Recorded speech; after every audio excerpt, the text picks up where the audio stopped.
Abu Lahab ini apabila hari Senin dia mendapat keringanan azab, sampai-sampai dia bisa merasakan telunjuknya itu.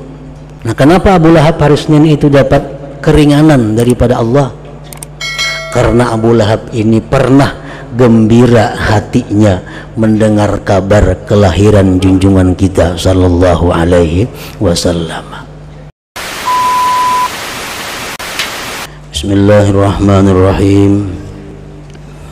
Alhamdulillahilladzi jama'a bainana wa allafa baina qulubina fi kulli khairin wa taqwa.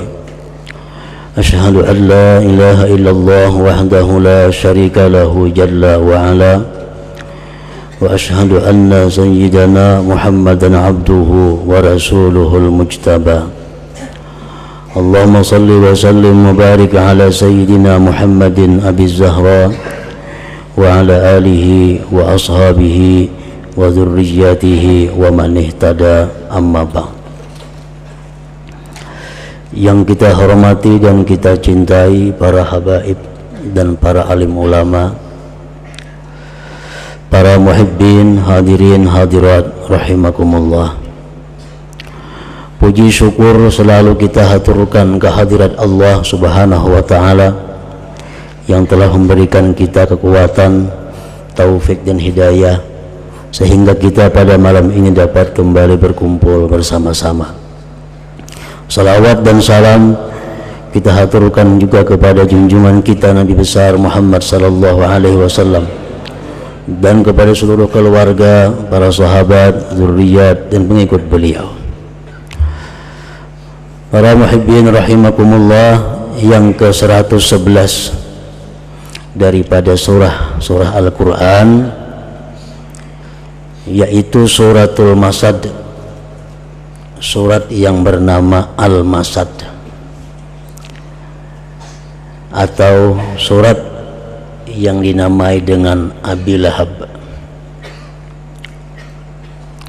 Surat ini makiyatun, diturunkan di Mekah.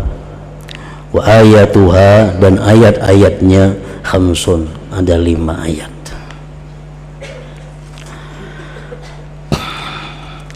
Bismillahirrahmanirrahim.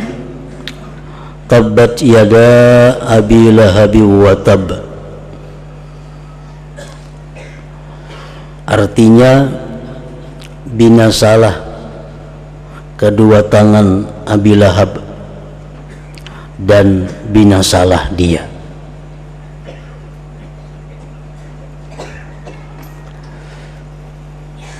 Abi Lahab ini adalah salah satu di antara paman Rasulullah sallallahu alaihi wasallam, namun bukan paman seibu sebapak,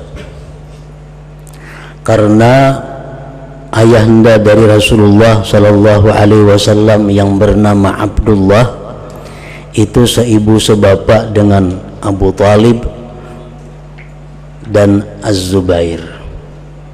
3 orang itu saudara seibu sebapak dari ibu mereka yang bernama Fatimah binti Ammar al-Makhzumiyah. Sedangkan Abi Lahab atau Abu Lahab ini saudara sebapak dengan ayahanda Rasul sallallahu alaihi wasallam Abdullah tadi. Ibu daripada Abu Lahab ini adalah seorang perempuan Bani Khuzaiyah.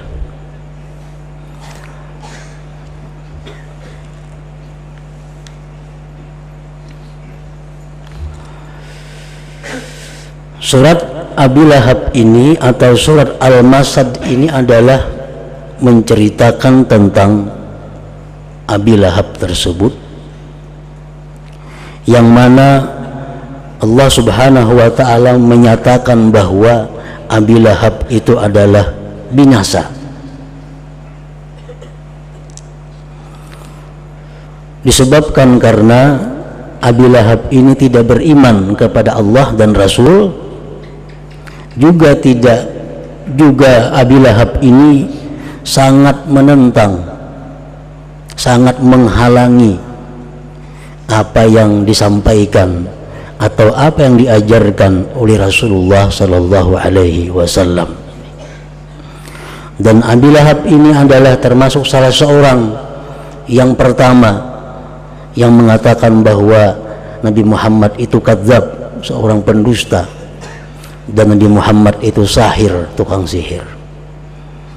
Sangat banyak tingkah laku Abi Lahab ini yang menyakitkan hati Rasulullah sallallahu alaihi wasallam, sehingga Allah dalam Al-Quran menyatakan binasalah Abi Lahab itu. Para muhibbin rahimakumullah, sebab turunnya surat ini ada beberapa riwayat yang berbeda-beda. Riwayat yang pertama menyebutkan bahwa di suatu hari setelah turun kepada Rasulullah sallallahu alaihi wasallam wahyu Allah yang berbunyi wa anzir ashiratakal aqrabin, wahai Rasul, kabarkan kepada keluarga dekat engkau bahwa tiada Tuhan selain Allah dan Muhammad adalah Rasulullah. Jadi Rasulullah disuruh Allah untuk mengabarkan kepada keluarga dekatnya. Lalu Rasulullah di suatu hari naik ke Bukit Safa. Beliau menyeru keluarga yang dekat untuk berkumpul di sana. Berkumpullah di situ. Begitu berkumpul, Rasulullah menceritakan tentang diri beliau siapa. Intinya dalam pertemuan itu dihadiri juga oleh Abi Lahab dan keluarga lainnya. Rasulullah mengajak mereka beriman kepada Allah dan Rasulnya. Lalu Abi Lahab ini berkata, tabban lak alihaza da'autana ya Muhammad. Celaka engkau wahai Muhammad, apakah karena ini engkau undang kami kemari? Binasa engkau wahai Muhammad. Lalu Allah menurunkan ayat, tabbat yada Abi Lahab wa tab. Abu Lahab yang celaka, yang binasa, bukan engkau wahai Muhammad. Itu riwayat yang pertama. Ada lagi riwayat yang kedua yang menceritakan tentang sebab turunnya surat ini. Rasulullah SAW jama'a a'mamahu wa qaddama ilaihim ta'aman fi suhfatin pastahkaruh wa qalu inna ahadana ya'kulu kullasyad faqala kulu fa'akalu hatta syabi'u wa lam yankus minat ta'am illa al-yasir. Nabi suatu hari mengundang mereka. Nabi undang mereka, Nabi memberikan hidangan, sorong makanan. Sedangkan yang diundang ini tokoh-tokoh, pemuka-pemuka. Di antaranya ada Abu Lahab. Lalu mereka berkata, wahai Muhammad, sedikitnya hidangan engkau, sedangkan kami ini makan satu orang satu ekor kambing. Inna ahadana ya'kulu kullasyad. Ini seekor kambing berapa ekor orangnya nang makan. Kami itu biasa seekor kambing, seekor orang. Pastahkaruh, mereka menganggap remeh. Ujian Nabi, kulu, silahkan makan. Makan kanyang samuaan, kada tak una kambingnya.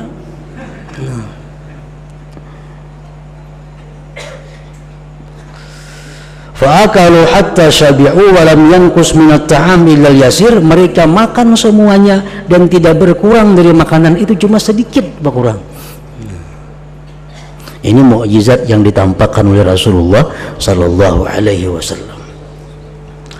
Nah, setelah makanan itu, lalu mereka bertanya, wahai Muhammad, ada apa engkau manggil kami kemari? Beliau mengajak pemuka-pemuka itu agar beriman kepada Allah dan kepada Rasulnya. Lalu Abu Lahab berkata, menjawab Abu Lahab, wahai Muhammad, pamali in aslamtu, amun aku wahai Muhammad masuk Islam, aku dapat apa? Artinya atau jabatan kah, dimuliakan kah, atau diberi apa, kedudukan apa? Faqala Rasulullah menjawab, malil muslimin, sama dengan muslim yang lainnya. Malil muslimin, sesuatu yang bagi engkau adalah sesuatu yang bagi orang muslim. Faqala Abu Lahab berkata, afala ufaddalu alaihim, apakah aku tidak dilebihkan atas mereka? Kenapa aku sama dengan mereka? Aku orang yang kaya, keturunan bangsawan Quraisy. Faqala Nabi SAW, mujar Nabi, bimadza tufaddalu, dengan apa engkau dilebihkan? Apa kemuliaan engkau?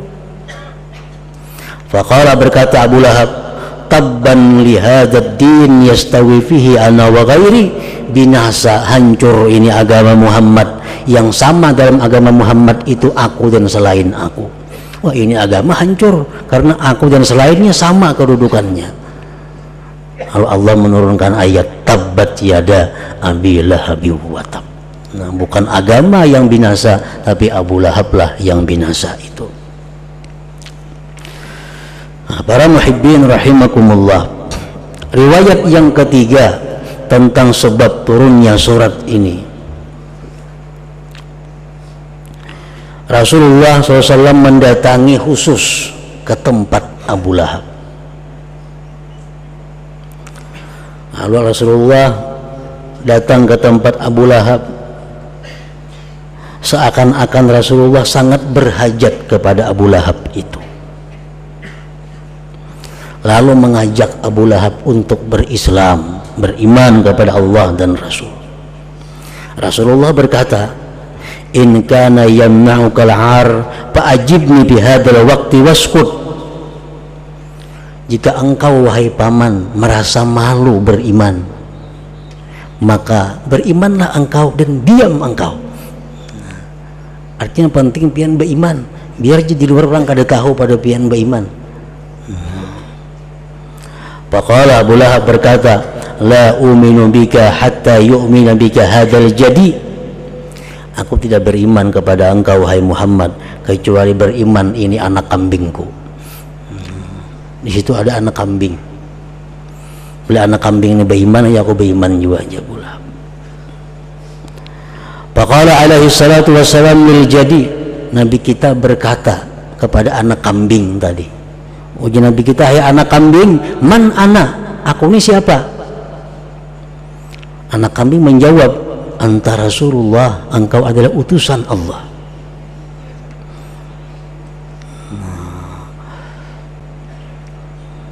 Engkau adalah utusan Allah. Fa'akhadha yada'il jadi wa mazzaqahu wa qala tabban laki athara fiki sihir. Abu Lahab mengambil anak kambing tadi dan merubik kedua tangannya, dan Abu Lahab berkata, binasa engkau kena sihir Muhammad. Nah, lalu Allah menurunkan ayat, bukan anak kambing itu yang binasa, tetapi engkaulah tabbat yada abi lahabi wa tab. Masih banyak lagi beberapa pendapat yang menyatakan tentang sebab turunnya ini surat Al-Masad ini. Para muhibbin rahimakumullah, ayat yang kedua, ma aghna anhu maluhu wa ma kasab, tidaklah mengayakkan dari Abu Lahab hartanya dan apa yang dia kerjakan. Abu Lahab kada sedikit mengeluarkan duit. Untuk apa? Untuk menghalang-halangi perjuangan Nabi Muhammad SAW. Sampai nang bini pun kayak itu juga sama. Tapi apa? Ma aghna anhu maluhu wa ma kasab, tidaklah mengayakkan dari Abu Lahab hartanya dan apa yang dia kerjakan semua sia-sia. Sebab perjuangan Nabi diterima oleh orang yang lain.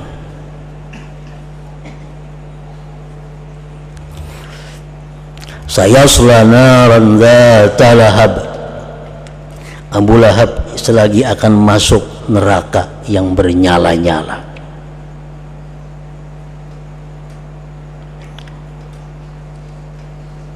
Sayasla naran dzata lahab, selagi masuk ke dalam neraka si Abu Lahab tadi yang bernyala-nyala. Para muhibbin rahimakumullah, di dalam kitab Targhibul Mushtaqin yang dikarang oleh Syekh Muhammad Nawawi Al-Bantani, di situ disebutkan bahwa Abu Lahab ini ahli neraka karena firman Allah menyatakan demikian. Tetapi Abu Lahab ini apabila hari Senin dia mendapat keringanan azab, sampai-sampai dia bisa merasakan telunjuknya itu. Nah, kenapa Abu Lahab hari Senin itu dapat keringanan daripada Allah? Karena Abu Lahab ini pernah gembira hatinya mendengar kabar kelahiran junjungan kita sallallahu alaihi wasallam. Waktu Siti Aminah ibunda Nabi kita melahirkan Nabi kita, di situ ada seorang perempuan yang bernama Suwaibah al-Aslamiyah.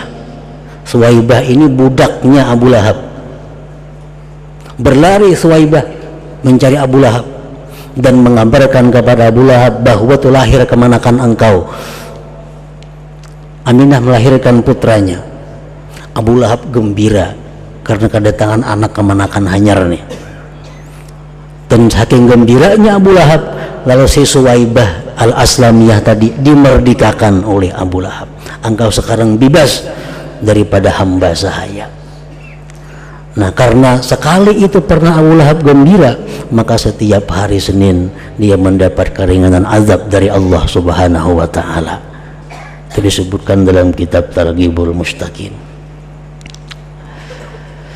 Nah, para muhibbin rahimakumullah, jadi apabila orang yang selama hidupnya memusuhi Rasulullah, mengatakan Rasulullah kadzab, pendusta, Rasulullah penyihir, menghalang-halangi orang masuk Islam, pokoknya siapa aja hendak berislam, bila berkamu Abu Lahab kada bakal berislam orang.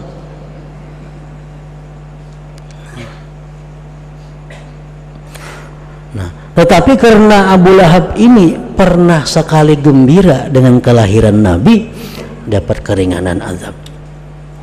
Nah, jadi kita bisa membayangkan bagaimana kalau orang yang beriman kepada Allah dan Rasul, yang hidupnya tidak pernah kafir, hidupnya tidak pernah memusuhi Nabi Muhammad sallallahu alaihi wasallam, dia gembira karena kelahiran Rasul, tentu akan mendapat yang lebih daripada yang didapat oleh Abu Lahab itu. Tentu dia akan dapat keistimewaan dari Allah Subhanahu wa taala di akhirat nanti, karena dia gembira dengan lahirnya Rasulullah sallallahu alaihi wasallam.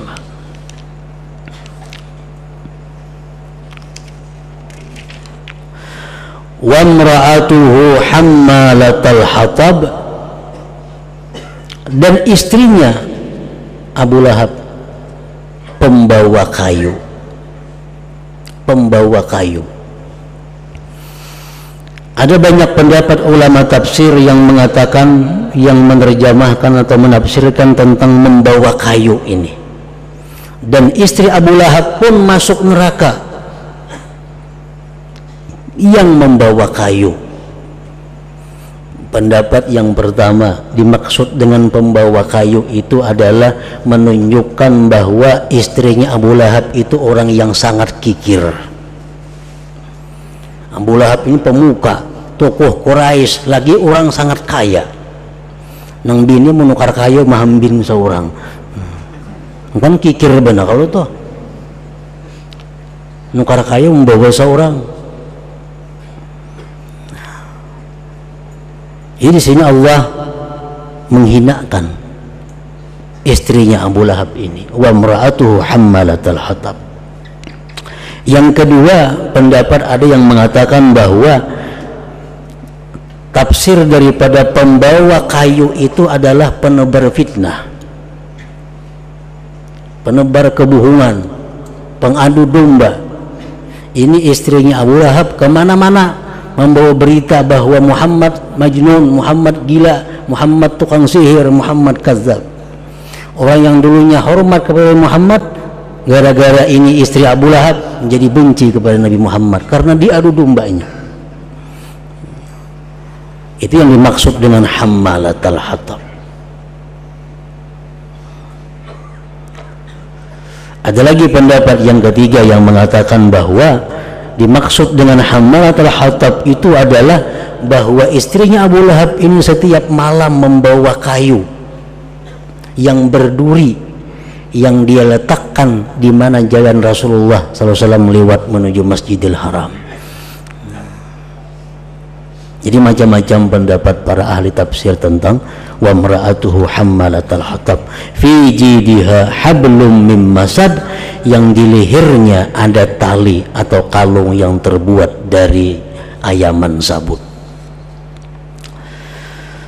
Para muhibbin rahimakumullah, Abu Lahab ini yang bernama aslinya Abdul Uzza bukan hanya paman oleh Rasulullah SAW, tetapi juga pawarangan Nabi, bewarang lawan Nabi. Putri Nabi yang pertama yang bernama Ruqayyah itu istri oleh Utbah, anak Abu Lahab. Dan adiknya Ruqayyah ini bernama Ummu Kulsum, istri oleh adiknya Utbah yang bernama Utaibah. Kedua-duanya anak Abu Lahab.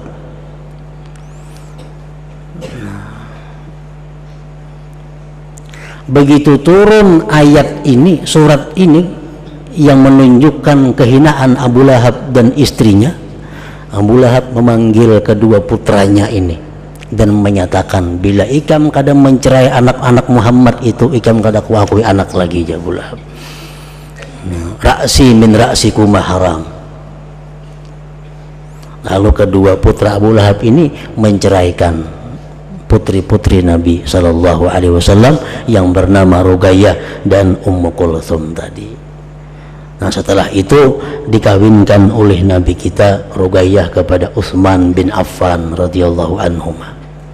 Ruqayyah wafat, Utsman disuruh kawin oleh Nabi kepada adiknya Ummu Kulthum tadi.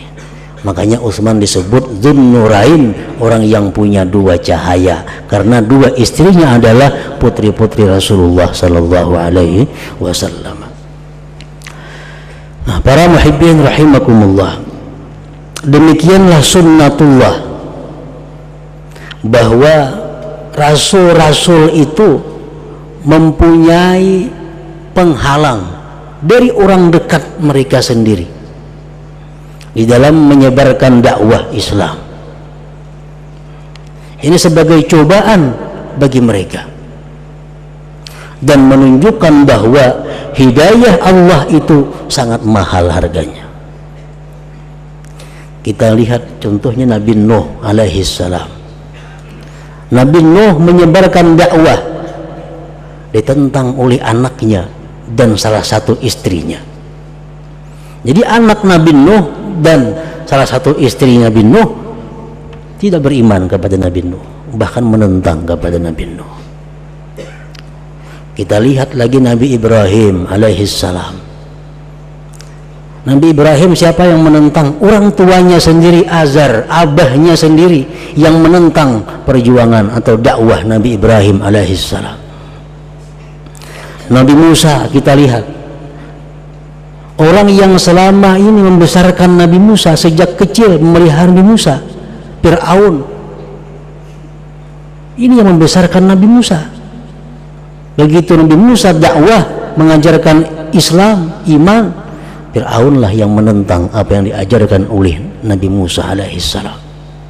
Dan sampai kepada junjungan kita Rasulullah sallallahu alaihi wasallam, bahwa orang yang sangat menentang beliau pada saat dakwah pertama-tama itu di Mekah adalah Abu Lahab atau Abdul Uzza, paman beliau sendiri.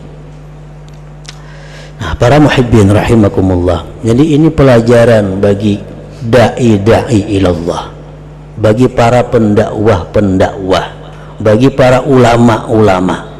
Kalau ada keluarga dekat yang menentang, yang tidak mendukung perjuangannya, maka itu adalah hal yang biasa. Jangankan pendakwah, Rasulullah aja ditentang oleh sebagian keluarganya dalam hal menyebarkan Islam. Dan setiap orang yang berdakwah ke jalan Allah pasti ada yang tidak suka di antara keluarganya sendiri, pasti ada yang menghalangi, merintangi daripada orang dekatnya sendiri. Dan inilah sudah sunnatullah yang berjalan kepada hamba-hambanya. Para muhibbin rahimakumullah, selanjutnya yang ke 112 suratul Ikhlas.